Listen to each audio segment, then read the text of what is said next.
Good morning, friends. Thank you for your subscribing and your like. Let's start with the another topic of the ratio and proportion.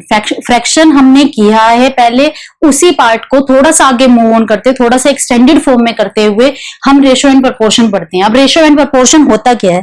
Fraction के अंदर सबसे पहले fraction क्या चीज होती है? फ्रैक्शन होता है डिस्ट्रीब्यूशन. मतलब हमारे पास एक एप्पल है, उसको हमने हाफ एंड हाफ दो बंदों में डिस्ट्रीब्यूट कर दिया, ये मेरा हो गया डिस्ट्रीब्यूशन. अब मुझे ये था डिस्ट्रीब्यूशन, अब मुझे करना है कंपैरिजन, कि मुझे कंपेयर करना है कि मतलब ये एक मेरी लिजार्ड हो गई, ये मेरा एक क्रोकोडाइल हो गया. सॉरी, ड्राइंग पे मत जाना. ये मेरी लिजार्ड है और ये मेरा क्रोकोडाइल है. ये मेरा क्रोकोडाइल है.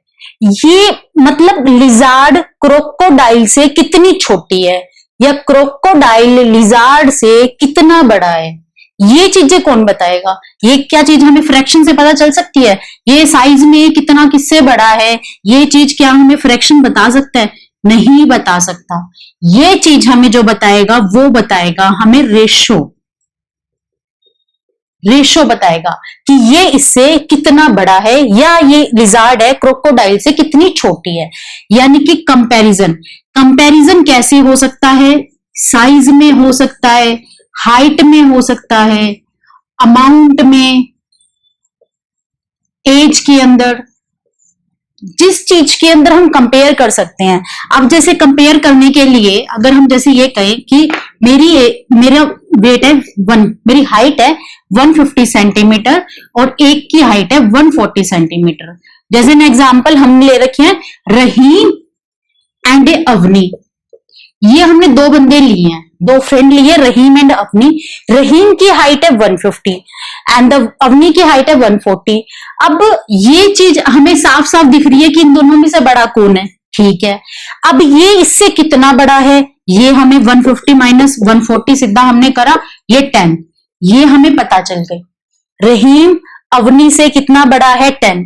अब इन दोनों चीज में कंपैरिजन यानी कि कंपेयर करो कि ये इसके कितने रिस्पेक्ट में बड़ा है, यानी कि विद रिस्पेक्ट टू, वो आएगा 150 by 140, then it is equal to 15 by 14. जहां पे अवनी की हाइट 14 होगी, इसकी रहीम की हाइट 15 होगी. एज एन ए रेशो और as an a comparison. Compare करने के लिए हम करते हैं रेशो को एंड द डिस्ट्रीब्यूट करने के लिए हम करते हैं फ्रैक्शन को. ये तो बात हुई रेशो की. अब बारी आती है परपोर्शन की. परपोर्शन क्या होता है? परपोर्शन होता है परपोर्शन, दो अक्षर है मतलब टू चीज है. कैसे? प्रोपोर्शन मतलब दो प्रो तो यानी कि टू रेशो को कंपेयर करना. Compare of to ratio. To ratio को कंपेयर कैसे करते हैं? हाँ, रेशो के लिए जब हम सिंबल लगाते हैं, सॉरी पहले रेशो के लिए हम जैसे हम 15 एंड 14, रेशो के लिए जो सिंबल लगता है वो लगता है ये वाला. अब हम कर रही हैं प्रपोर्शन. प्रपोर्शन के लिए क्या होता है? दो रेशो को कंपेयर करना. अभी मैंने क्या कंपेयर किया था? 150 बाय 140, तो इसका आया था 15:4. ये 1 रेशो हो गया, ये हो गया 1 रेशो. अब ये मैंने क्या करी थी? ये मैंने करी थी हाइट कंपेयर.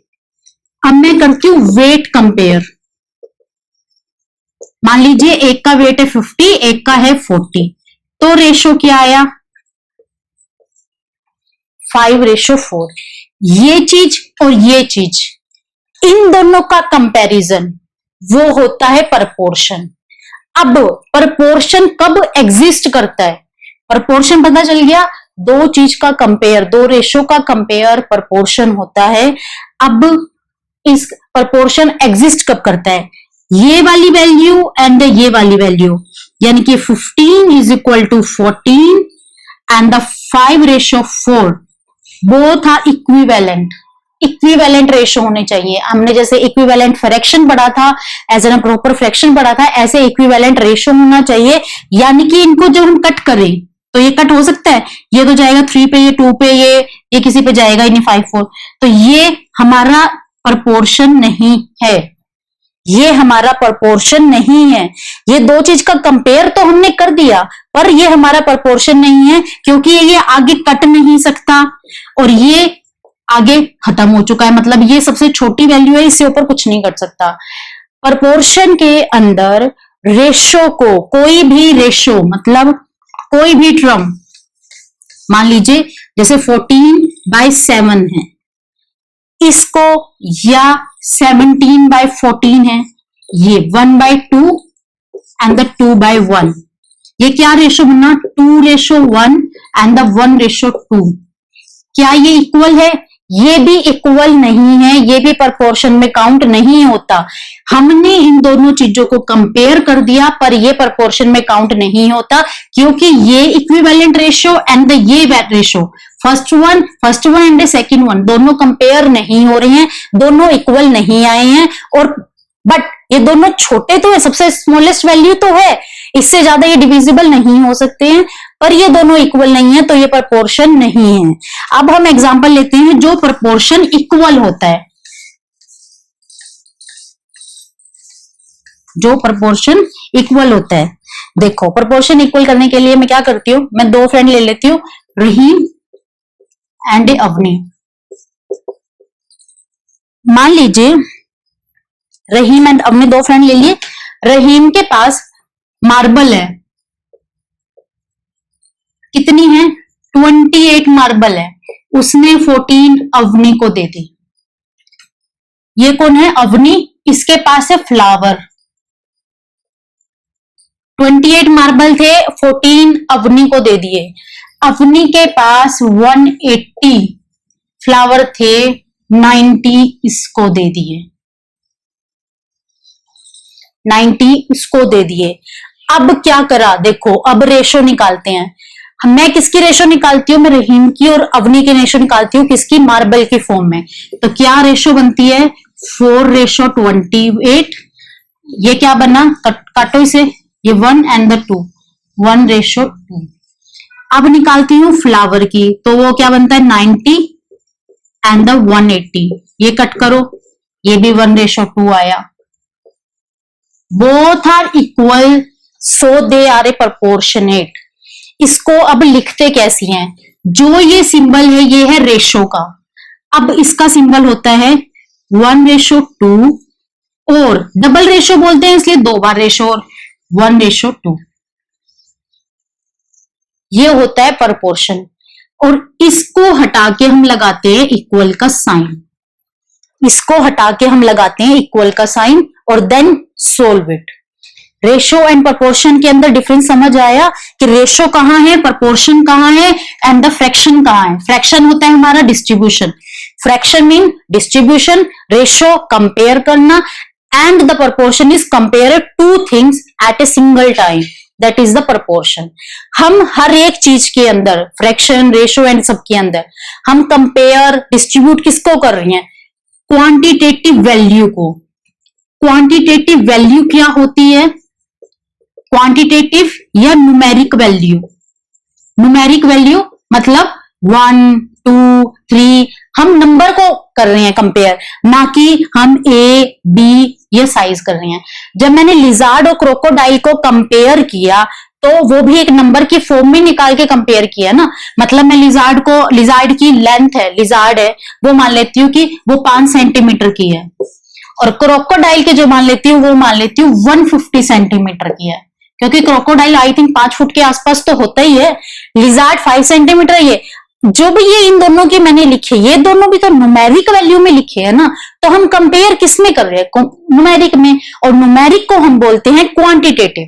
क्वांटिटेटिव यानी कि क्वांटिटी है। अब जैसे हम कहीं बाहर सामान लेने जाते हैं तो उसको एक क्वांटिटी की फॉर्म में लेने जाते हैं ना, एक न्यूमेरिक मतलब 1 किलो 2 किलो, तो वो एक न्यूमेरिक वैल्यू आ गई, न्यूमेरिक को बोलते हैं क्वांटिटी। क्वांटिटी बोलते हैं, ये होती है क्वांटिटेटिव। अब हम देखते हैं कि उसके बेसिस पे क्वेश्चंस क्या बनते हैं, जो क्वेश्चंस आते हैं। फर्स्ट वन क्या आता है, ये देखो, अभी मैं सिर्फ क्लास का, स्कूल का एग्जांपल ले रही हूँ, बॉयज एंड गर्ल्स का। क्या है, एक क्लास है, क्लास के अंदर 20 बॉयज एंड 40 गर्ल्स है, अप्रोक्सीमेट 60 की स्ट्रेंथ है, उसके अंदर 20 बॉयज एंड 40 गर्ल्स है। अब हमें क्या निकालना है, हमें निकालना है नंबर ऑफ गर्ल, किसके रिस्पेक्ट में, number of girls with respect of A total. जब हमें मेंशन नहीं होता तो वो विद रिस्पेक्ट ऑफ टोटल होता है कि टोटल के रिस्पेक्ट में निकालते हैं। टोटल के रिस्पेक्ट में क्यों निकालते हैं? अब ये देखो, जब हम क्लास में काउंट करते हैं, जैसे क्लास में कोई ये हमसे पूछता है ये क्लास की स्ट्रेंथ क्या है, 60 है, उसमें ये पूछ लेते हैं कि गर्ल्स की स्ट्रेंथ कितनी है, 40 है, तो अप्रोक्सीमेट आइडिया हो गया ना कि 20 बॉयज की है, ये हो गया। अगर वो पूछ लेते हैं जैसे क्लास की स्ट्रेंथ क्या है, 60 है, अगर वो ये पूछ ले बॉयज की स्ट्रेंथ कितनी है, 20 है, तो अपने आप पता चल गया कि गर्ल्स की स्ट्रेंथ 40 है। तो ये चीजें जो होती हैं, ये एक तरीके का कंपैरिजन होता है जिससे हमें अपने आप आइडिया लग जाता है। अब जैसे ये मैंने देखा नंबर ऑफ गर्ल्स निकालनी है, पहले हम क्या करते हैं इन दोनों का टोटल स्टूडेंट्स कितने हो गए, टोटल स्टूडेंट्स कितने हो गए 60, ठीक है। अब मुझे निकालनी है number of girls. Number of girls क्या है, 40 मेरी गर्ल्स हैं, तो मैंने उसके नीचे निकाल दिया विद रिस्पेक्ट टू 60, काट दो कितना आया 2/3। बॉयज के लिए निकाला 20 विद रिस्पेक्ट टू 60, टोटल के लिए क्या आया 1/3। फिर देखो अब क्या है, number of boys with respect to girls. अब जैसे ये कह दे मैम कि एक लड़का एक लड़की, एक लड़का लड़की बैठेंगे, अब 20 लड़के हैं, उनके साथ एक लड़की बैठ सकते हैं, 20 लड़कियां, अब 20 लड़कियां तो अकेली ही रह गई, मतलब 20 लड़कियों के साथ तो नहीं बैठा, उन्हें तो एक बेंच पे 2 ही मिलेंगे। तो उस केस में क्या होगा, क्योंकि लड़कियां में आपस में बात ज्यादा करती हैं, तो लड़का लड़कियों को बिठा दो, बातें कम करेंगे, क्लास में डिसिप्लिन बना रहेगा। तो number of boys with respect to girls, boys ऊपर है, बॉयज ऊपर है तो ऊपर आ गया। किसके केस में पूछ रखा है, गर्ल्स के रिस्पेक्ट में, ये इसके गर्ल्स के रिस्पेक्ट में आ गया, क्या आया 1/2। ये देखो एक क्वेश्चन है, एक क्वेश्चन से 3 सिचुएशंस बन रही हैं और तीनों का आंसर अलग आया है। तो इससे हम क्या कह सकते हैं कि रेशो जो है वो सिर्फ 2 चीजों का कंपेयर नहीं करता, 2 से ज्यादा चीजों का कंपेयर करता है। Compare more than 2, compare more than 2 वो होता है हमारा रेशो। और फ्रैक्शन ओनली डिस्ट्रीब्यूट इन 2, मतलब अगर एक एप्पल डिस्ट्रीब्यूट करनी है तो हम हाफ एंड हाफ 2 के अंदर ही डिस्ट्रीब्यूट करेंगे। अगर हमें आगे डिस्ट्रीब्यूट करनी है तो हमें आगे लेके जाना पड़ेगा। फ्रैक्शन रेशो में डाउट है पूछ लेना, कमेंट बॉक्स में डाल देना, क्वेश्चंस हो क्वेरी हो बता देना, हम सारी क्लियर कर देंगे। फ्रैक्शन के अंदर पता चल गया कि क्या है, रेशियो के अंदर पता चल गया कि कंपेयर होगा 2 से ज्यादा। अब बारी आ रही है किसकी, नेक्स्ट क्वेश्चन की। क्वेश्चन किस तरीके से और आ सकते हैं, अब ये देखो क्या है, 2 बिजनेस पार्टनर है, 2 बिजनेस पार्टनर रवि एंड रानी है। उन्होंने कुछ टाइम पहले मनी इन्वेस्टमेंट की 2:3 में। रेशो का अमाउंट नहीं है, यानी कि मनी का अमाउंट नहीं है कि कितनी की, कितनी किसने कितनी की, बस जो मनी इन्वेस्ट की रवि ने तो की 2 टोटल मनी का, और उसने की 3, रानी ने 3 की टोटल मनी का। टोटल कितना हो गया ये 5।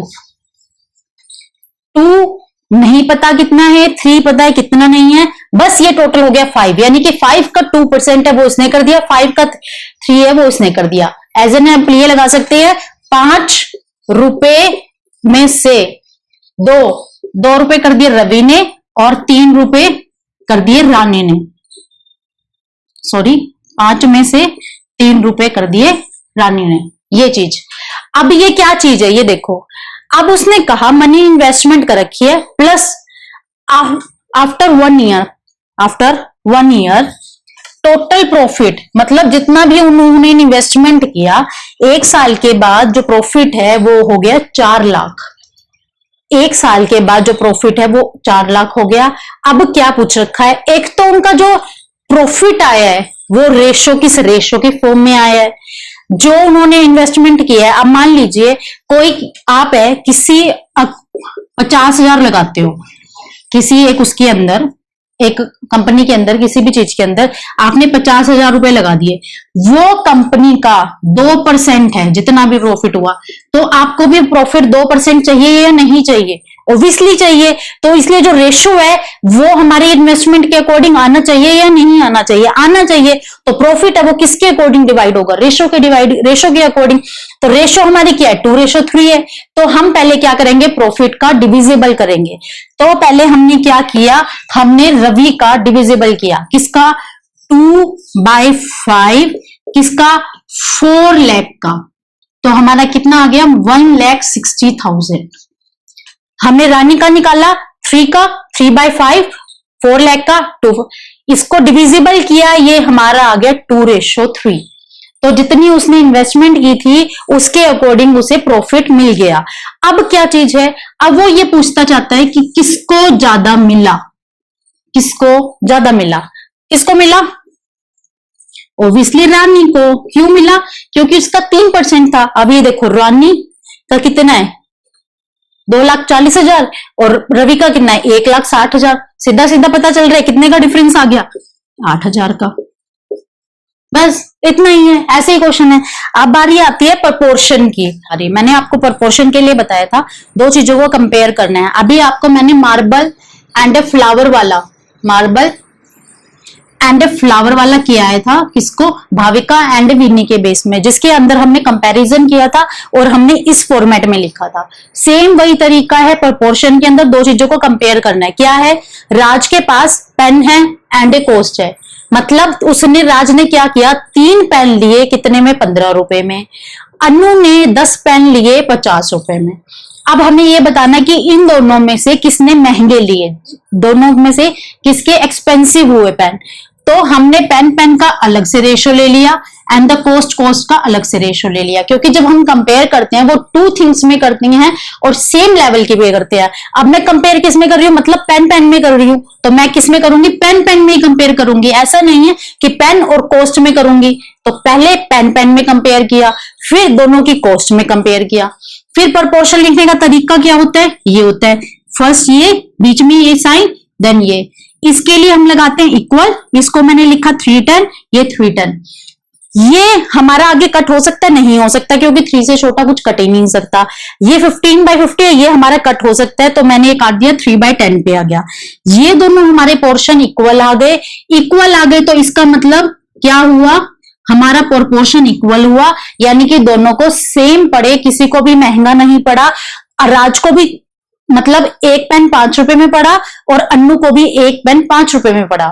अब आती है क्वेश्चन ऐसे। अब एक चीज और हो सकती है, एक चीज आती है, जैसे हमारे पास यहाँ पे राज के पेन है, उसकी कॉस्ट हमें दे रखी है 15 रुपए। अगर हमें ये ना दे, हमें लिख दे कि खाली है। मैंने एल्जेब्रिक कराई थी, एल्जेब्रिक में मैंने बताया था कि जब हम कुछ नहीं होता, मेंशन नहीं होता, हमें एक चीज निकालनी होती है, तो हम एक वेरिएबल ले लेते हैं। वेरिएबल हो गया हमारा ये चीज हमें निकालनी है। तो क्या हुआ? राज के 3 पेन लिए, कितने रुपए में? X रुपीज में। अनु ने 10 पेन लिए 50 रुपए में। अब हमें X रुपीज निकालने हैं। क्या है? सेम बनेगा, ऐसे ही ऐसे लिखेंगे कैसे? 3 10, ये किसका हो गया? पेन का।